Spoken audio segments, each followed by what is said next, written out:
Hi there, welcome back. Let's get more now on the big story. Thomas Frank has been appointed as the new Tottenham Hotspur head coach. We're now joined by The Athletic's Jay Harris, who covers Tottenham but previously covered Brentford. Very good morning, Jay. I mean, arguably no one better placed to speak to this morning. So thank you so much for joining us. So Spurs have done it, haven't they? They've got their one and only target in Thomas Frank. You've spent a lot of time with him. Is this perhaps a bit of a gamble for him, considering the demands that Daniel Levy places on his managers? Morning, guys. I don't think it is a gamble. This is an opportunity Thomas Frank has been waiting patiently for a really long time. You know, he's been at Brentford since October 2018. He was their assistant coach for a couple of years before that. And during that time as head coach, he's been linked with jobs at Chelsea, Manchester United, Aston Villa, and it felt like he was constantly being overlooked. He was never shy about his ambitions, but what he did always say was that he had close to the perfect football life at Brentford, and that he was supported by the club's owner, Matthew Benham, the director of football, Phil Giles, and that they were working on a really exciting project and that he wouldn't leave Brentford unless he felt he could achieve a similar project somewhere else. And apparently, Tottenham's the place where he feels like he can take them on to another level. And give us a bit of insight, Jay, as to why Spurs desperately wanted Thomas Frank. We understand he was their first and only choice. What are his main strengths as a coach?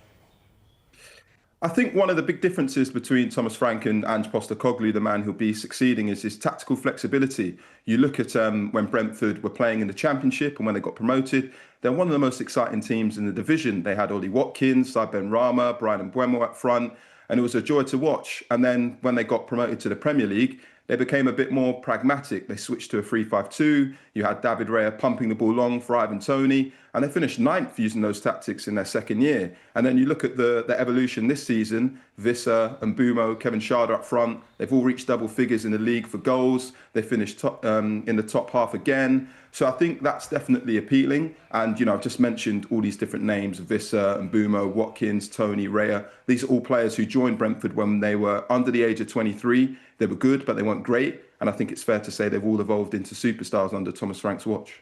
Jay, Brentford are renowned, aren't they, for being a really well-run club. Everything is set up exactly how Thomas Frank wants it, really, after the time he's been there in terms of football operation. How much of a different experience will it be for him stepping in to Tottenham and their training ground, etc.? Yeah, I do think what helps him out massively is that he has a pre-existing relationship with Tottenham's sporting director, Johan Lange. They're both from Denmark, and they worked together at a Danish club called Lyngby around 2 decades ago. And I actually think there are some similarities between Johan Lange and Brentford's director of football, Phil Giles. They're both quite quiet and reserved. They don't seek the limelight, and they both definitely look to find, I guess, hidden gems in the marketplace. And we've seen that a little bit with Spurs over the last year or so when they've signed Lucas Bergvall from Sweden and Antonin Kinski from the Czech Republic. I think the biggest challenge for Thomas Frank is there's going to be a massive difference in expectations. Brentford are underdogs. You know, they jokingly refer to themselves as just a bus stop in Hounslow, where Spurs are going to be playing in the Champions League.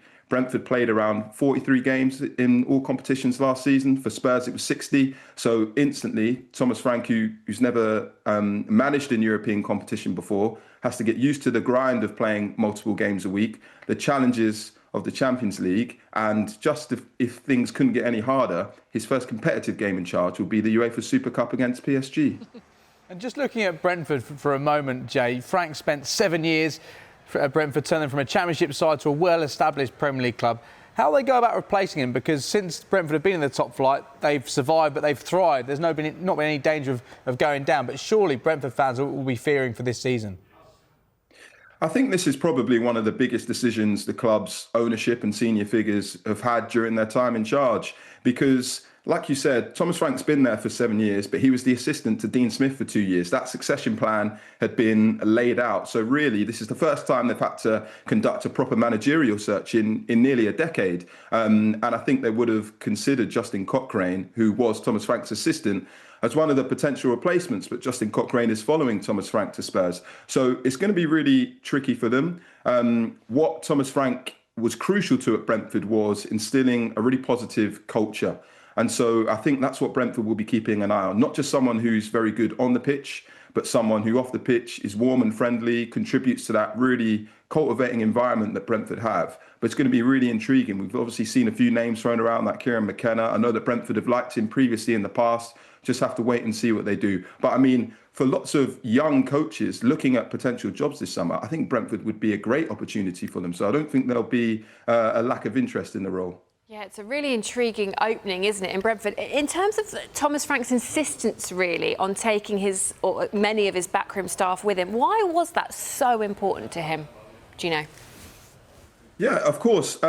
Lots of managers take big backroom staffs with them when they go to different clubs. Ruben Amorim is a good example when he went to Manchester United. Ange Postecoglou is actually a bit of an exception to this rule. He doesn't really have assistants that follow him around.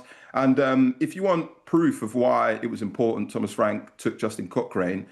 Listen to interviews that Johan Visser and Brian Mbeumo have done over the last year or so. They've obviously both had fantastic seasons, and they've given Justin Cochrane a lot of credit. From what I understand, it's normally Thomas Frank and Justin Cochrane who work with the attacking players on the training ground, and other coaches take care of the defensive side. And then Chris Haslam, who's also following Thomas Frank to Spurs. I think Chris Haslam's been at Brentford as long as Thomas Frank, so they've got a really well-established relationship. The analyst Joe Newton has been at Brentford for 6 years, so he's been a part of that journey from the Championship into the Premier League. So he's surrounded himself with people who know how he works, know how to get the best out of him. And it's going to be important that he has those allies in an unfamiliar environment at the beginning. And Jay, just finally from me, in terms of this coming season for Thomas Frank and Tottenham, what do you think will mark success? They're back in the Champions League, but what does he need to do to ensure he gets a second season and a third season, which of course Ange didn't?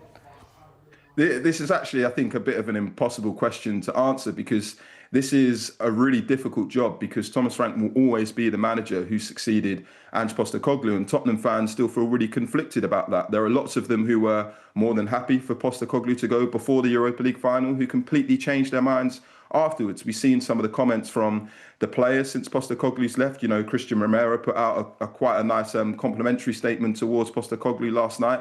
There was a lot of love and affection in that squad towards Postecoglou, and one of Thomas Frank's first tasks is to sort of reunite the fan base and the players. If Thomas Frank finishes sixth with Spurs this season and they go into the knockout stages of a couple of cup competitions, on paper you would say that's pretty good, considering they finished 17th last year. But then you'll get a lot of Spurs fans who will say, it doesn't really matter, we should have kept Postecoglou. He was the man who gave us our first piece of silverware in 17 years, our first European trophy in 41 years. So it's really hard to gauge. I think what Spurs fans will want to see is more consistent performances. They'll want to see players improve. I don't think too many did over the last year under Postecoglou. But it's quite a big challenge. I know Spurs performed badly in the league, but that Europa League final victory sort of changed everything about Postecoglou's legacy.